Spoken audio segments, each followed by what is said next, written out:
tampaknya merupakan sesuatu yang biasa.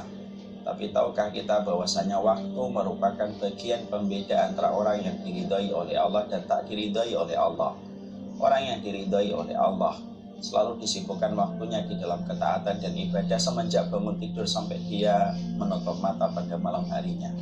Orang yang tak diridhai oleh Allah, yaitu adalah ketika waktunya diberikan oleh Allah dalam perkara yang tidak bermanfaat pada urusan akhirat dan dunianya semenjak dia membuka mata sampai menutup mata.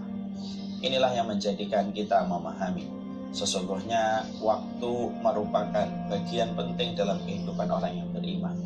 Makanya Allah berfirman, berlomba-lombalah dalam kebaikan. Bukankah makna berlomba-lomba adalah orang yang mampu untuk memaksimalkan waktu?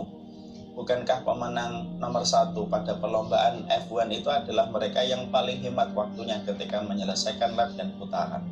Sesungguhnya orang yang beriman, mereka adalah orang-orang yang diberikan kemampuan untuk mengolah sebuah waktu menjadi sesuatu yang bermanfaat dalam kehidupan akhirat dan dunianya. Berlomba-lombalah dengan waktu untuk segera melaksanakan sholat. Berlomba-lombalah di dalam kita bertobat kepada Allah, karena waktu yang kita miliki sangatlah terbatas. Berlomba-lombalah kepada Allah supaya kita senantiasa segera meminta maaf, karena bisa jadi ketika kita selalu melambatkan meminta maaf, maka akan menjadi pengadilan panjang dalam kehidupan akhirat kita.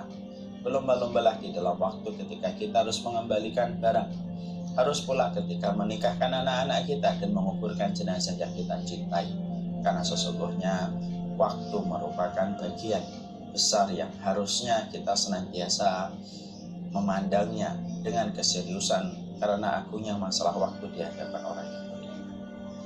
Di sini pula sesungguhnya seorang mukmin dibebankan oleh Allah untuk senantiasa berbuat adil, karena sesungguhnya spirit dalam agama ini adalah menegakkan keadilan. Adillah ketika ada di antara kita melakukan poligami. Adillah ketika kita membagi kasih sayang kita di antara anak-anak yang kita miliki. Adillah kita ketika kita melihat orang yang menyampaikan ilmu kepada kita, ketika mereka terjatuh pada kesalahan, di balik kesalahan itu ada banyak kebaikan yang dia miliki. Adillah ketika kita beribadah, ada hak untuk badan kita, ada hak untuk istri kita, ada hak untuk pula anak-anak kita. Karena sesungguhnya keadilan itu memberikan kebaikan dalam kehidupan kita. Ini pula yang menjadikan kita memahami bahwasanya tidaklah kejadian dan peristiwa-peristiwa besar yang terjadi di atas muka bumi ini, kecuali Allah gariskan peristiwa musibah yang ada pada kehidupan manusia, kecuali memberikan peringatan manusia supaya kembali kepadanya. Banjir bandang, gempa, tsunami tidaklah terjadi dengan sendirinya dengan kata fenomena alam. Sesungguhnya musibah itu terjadi karena kehendaknya Allah dan kekuasaan Allah yang tidak terbatas. Allah memberikan sentilan pada setiap peristiwa musibah yang terjadi di atas kehidupan kita, bahwasanya Allah maha berkuasa atas apa yang terjadi pada kehidupan manusia.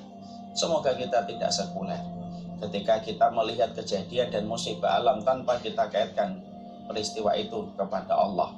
Padahal tidak ada peristiwa yang terjadi di atas muka bumi ini sampai daun yang jatuh, kecuali adalah karena ketentuan Allah yang begitu besar pada kehidupan kita. Orang yang cerdas adalah orang yang pandai untuk mengambil satu isyarat di balik satu peristiwa. Dan musibah alam ketika terjadi pada kehidupan kita merupakan peringatan supaya kita kembali. Wassalamualaikum warahmatullahi wabarakatuh.